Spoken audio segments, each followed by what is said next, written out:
Chapter 7. Tracy once again offered everyone drinks, but her father motioned for her to sit down and went to the drink cabinet himself. He proceeded to wordlessly pour himself and Jay's grandfather, Jethro, both scotches, and then some wine for Tracy before bringing them over and sitting down. Lexie and Jay watched as everyone else took some sips or gulps of their preferred liquor before speaking. Alex, Lexie's grandfather, waved his arm in the air. "Let's get this show started. Who's first?" he grumpily demanded. He was not a morning person. Lexie slowly and somewhat timidly raised her hand. "I just wanted to mention this real quick before we got into anything.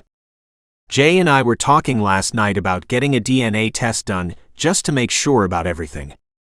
I looked into it already, and it would be incredibly easy to have a swab test shipped to us. It would take between 2 to 3 weeks from start to finish to get the results, but unless we can have it done locally, I think this would be the best way to do it." Jay nodded in support, letting everyone know that he agreed with what she had said. "We need to order the test online, and then they will ship it to us. One of us should do that before it is too late for them to process the order today." "I'll do it right now then," Tracy informed them while pulling out her phone. "It is a good idea, and would let us know for sure, one way or the other." Finally, they seemed to be making at least some semblance of progress. Now they just had to get the grandfathers to start talking and tell them the entire story. Unfortunately, neither of them was even so much as looking at anyone else there. Both were concentrating entirely too hard on their shoes. It would be up to one of them to get them talking. "All right, enough with the two of you looking at your shoes like a bunch of emo teenagers." Jay started before Lexie could start talking to them. "You both have stories to tell, and I'm sure that we all have plenty of questions that need answers. Why don't we start with Alex and then move on to Grandpa Jethro? Tell us everything this time." Lexie's grandpa Alex perked up at his name and the plan that had been laid out for them. He seemed grateful that someone had taken the lead and removed the decision from them. "All right, I can go along with that. There are details that you don't yet know, but for the most part, I believe the story came out pretty fully yesterday." Alex ruminated as he mentally went through what he had told them the day before. Lexie interrupted his thoughts. "We said to start at the beginning. So what were my parents doing over in France in the first place, and why weren't you able to talk to them while they were there?" "That's easy enough to answer," he replied. "They were spies for the U.S. government." Lexie and Jay looked at each other for a heartbeat, before they both started laughing with abandon. "Yeah, right. That doesn't actually happen in real life." Jay struggled to gasp out in between breaths in his heaving laughs. Lexie looked over at her aunt, noticing that she was not laughing, but instead was looking grimly at her fisted hands that lay on the table. "Tracy, did you know about them? Is this real?" Lexie asked, praying that her aunt did not know. That she had not willingly held back a secret of this magnitude about her own parents from her for all these years. "It's true, and I did," Tracy quietly replied. Jay's laughter cut off abruptly as he stared at her. "You knew something like this about her own parents, and you never even told her?" he practically roared. The sudden surge of anger he felt surprising him. Lexie grabbed his hand, trying to calm him down, while secretly glad that he was angry for her sake before anything else. Tracy slammed her hands onto her seated thighs and stood defiantly. "You think I wanted to keep something like this from her? Then why did you? It's an easy enough question. Why did you? They're dead and it's been years.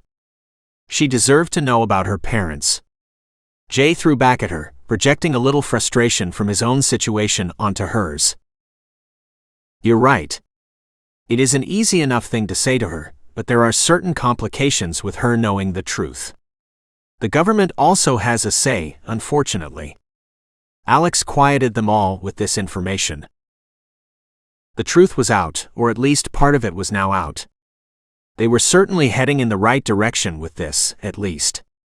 Although if Lexie's family had kept a secret like that under wraps, then it certainly made them both wonder what other sort of secrets could be revealed today during their talks.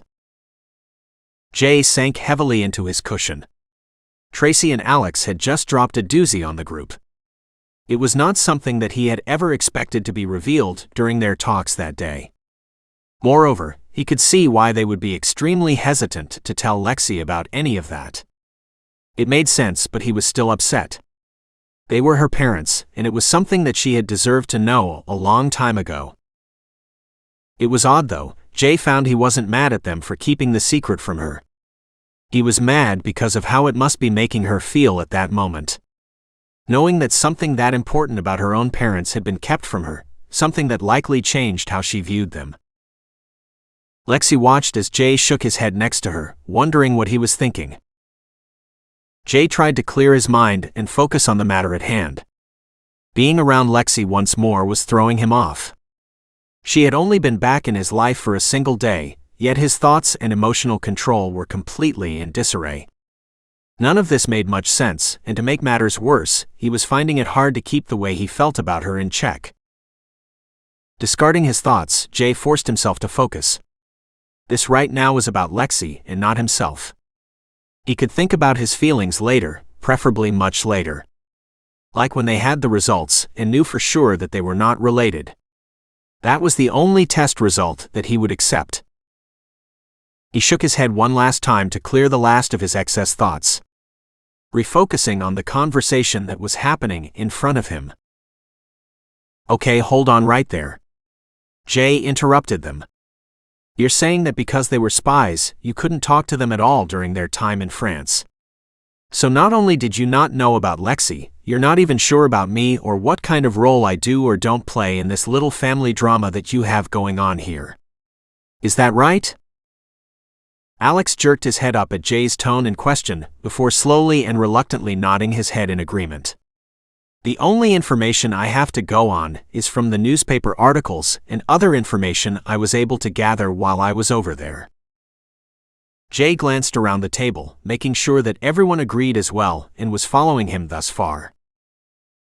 While that is a crazy reason for you to upend the lives of your daughter and granddaughter, so that you could follow what seems to have only amounted to be a thin rumor that I was the boy mentioned. A boy, need I remind you, that was reported to have died in the fire. He sighed and repositioned himself on the couch. I will admit that there is much to be said about retaining hope and the effects it can have on our actions. None of this explains, though, how you were able to keep finding us or why you suddenly stopped a few years ago. His grandpa Jethro raised his hand like a schoolboy before speaking up. I think I might be able to answer the first part of that, at least. Remember, I told you yesterday that your parents and I would occasionally put out feelers in order to learn anything we could about what happened when you were found. It seems to me that those would have been fairly easy markers to follow for one who knew what they were looking for. He's right, Alex told them all. That is how we were able to track you. I have a friend who would let me know whenever something popped up related to the fire. From there, it was up to me and some other friends to track down where the request originated from. With our limited resources, we were never able to uncover who was making those requests. At least not until the end. Alex swirled the remaining finger of scotch in his glass. Your parents did a remarkable job of remaining anonymous every time they looked into the matter. Unfortunately, a few years ago, those small leads stopped appearing entirely. I had to change the way I looked for information, and instead started looking for similarities between each location. That was how I eventually found Jay and got his photo. Then, like I told you yesterday, that was when my mind started to go. He took a sip of the dark amber liquid, wincing as it burned going down. It affected my ability to think, and tracking your movements from then on was nearly impossible. As a result, we spent a long time going on one wild goose chase after another. That is until Tracy and Lexie convinced me to go to the doctor. After that, it took a while to get me stabilized on medication that actually helped. Then it took a while longer to find the correct trail again. His eyes were downcast as he looked first to his daughter and then granddaughter.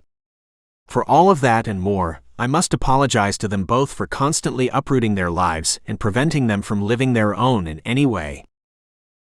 Tracy and Lexie glanced at each other as their grandfather apologized to them both.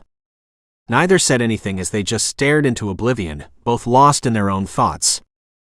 Each reliving how their lives had been shaped. Trying to understand how everything might have been different, for better or worse, if they hadn't been dragged all over the country constantly. Jay and Jethro could tell that him apologizing to anyone for anything was probably an incredibly rare occurrence. The old man was undoubtedly a proud fellow. Tracy was the first to blink and take a deep breath of air, settling back and watching everyone as they waited for Lexie to finish thinking. No one said anything, barely daring to breathe, let alone move. None wanted to disturb the girl before she had thought everything through properly. This was something that she needed to do. It was up to her to decide on this matter, and no one else. It wouldn't be fair for them to take that choice away from her in any way. Jay took the moment of silence to think about it as well. How would his life be different if Lexie hadn't been a part of it? Admittedly, she had only been a part of it, in short fits and bursts, ones that never lasted for very long. Somehow though, even with that being the case, her very presence had left a deep and lasting impression on his life and the way that he acted. No, he would not believe even for a second that her not being a part of his life would have been for the better. The joy that she had always brought to his parents' lives alone made her a precious and very real part of his life. He just hoped that she knew it and shared the same opinion. Her eyes remained fixed on a far-off place, not seeing anything in the room. No longer aware of anything going on around her. Another minute passed before she finally nodded her head and looked at Tracy. "Well, what do you think?" she asked her aunt. Tracy looked at everyone in the room before answering hesitantly. "I think I'm all right with it now. Growing up, I admit I resented the perpetual moving around, especially in my teenage years." She looked down at her hands, clasping them together. "After college, us moving constantly prevented me from getting a real job or setting down any sort of roots. But it has also brought Lexie and me closer. For a long time there, when I first left to go to college, I was really worried about you. All the fire and spirit just seemed to leave you. Then suddenly you had some of your old spark back, and now I know why." She smiled while flicking her eyes to Jay. "I guess what I'm saying is that I think it brought us closer together this way." She continued. "Personally, that means much more to me than anything that might have been in a perfect world." Tears filled her eyes as she finished talking. Lexie jumped from her seat and rushed to her aunt's side, sweeping her into a tight embrace full of emotion. "I know just how you feel, and I feel the exact same way. I'm happy with my life, sure it's not how anyone would normally plan out their life. What it has brought me in return is so much more than I would have had otherwise." Lexie told everyone through a face full of her aunt's hair as she held her close. Everyone was quiet as they watched the emotional moment. None wanted to interrupt the emotional moment. So they stayed silent until the two separated with a small smile and returned to their previous seats. "All right then, we've gotten Grandpa's explanation. Now I believe it's your turn." Lexie broke the silence to look at Jethro. The old man perked up and then slowly deflated as he thought about it. "There's nothing more to tell, honestly. As Alex said, we went through most of it yesterday, and the rest was covered by him when he was talking. The only thing that I can really add of any value is that we were never able to find out anything related to who Jay was, is, or my blood-related grandson. One fell from the sky and the other off the face of the planet, it seems." Well, that was kind of anticlimactic, Jay thought. He could tell that the others were all thinking along the same lines. Jay had a question though. What were Lexie's parents spying on in France anyway? Was it the government, a secret organization? Were you ever able to find out anything about their time over there? Ooh. Lexie practically squealed. I want to know that as well. What were they doing over there? Also, why would they have a kid in the middle of something like that? Jay hadn't even thought of that, but surely it was against normal operating procedures to have kids in the middle of an operation. Tracy seemed to agree as well. You know, I've always wondered that myself, and you've never been willing to explain any of that to me. I think it's time that you actually did. Alex made a show of obviously taking offense at her comment. You know why I never told you? No. I know the excuse that you always passed off as the reason. Tracy interrupted him heatedly. The same reason that prevented us from saying anything to Lexie. Alex stood up in reaction to her words. I couldn't tell you because of the government. Just because I'm family, do you really think they would tell me top secret information? Everything related to their mission and life over there is beyond classified at this point. I was never able to find out anything related to what they were doing over there. Nor was I informed why they were told to have kids in the middle of a mission. That's the only way it should have ever happened. Having a family between two operatives in the middle of a mission isn't normal. Even if they are married. He finished quietly, his anger having run its course. I could never tell you anything because there was nothing to tell. I didn't and don't know anything. I was never told anything. The only reason I even know the town where they were staying is because that is where I picked up Lexie back then, but that is all. He sat back down and put his head between his knees. There have been times that I wanted to just go back over there and look around. To dig up any and all information related to back then, personally. That was never a realistic option. I had responsibilities here. Now I'm too old, and I couldn't stand the thought of taking Lexie back there where her parents had died when she was younger. Later, when you were done with college, I was just tired at that point. I wanted to forget everything and try to find her brother. Tracy reached over and took hold of one of his wrinkled hands. It's all right, Dad. No matter how angry I am or have been in the past because of this, things have worked out. We have Jay with us now, and whether or not he is actually related to us is unimportant because he is still Lexie's friend before anything else. She looked at Jay when she said that, trying to make a point and get his agreement at the same time. She's right, sir. I'm here now and I don't plan on leaving anytime soon. I wouldn't do that to Lexie, not again. No, not again, Jay promised himself. He would not leave her like that again. Besides, Tracy continued, now that we've found him, the two of them can go over to France and look through everything themselves. The two of us can stay here and leave the digging to them. We can actually take the time for once to make a home for ourselves here. We can stop worrying about moving on to the next location as soon as something pops up. Besides, if Jay and Lexie leave, then someone will need to stay and watch over his grandfather to make sure that nothing happens. Wow, Jay thought, she must have been thinking about at least some of that since yesterday, because that was a lot more detail than he would have expected from something that had been made on the fly. It helped that she had been thinking about his grandfather as well.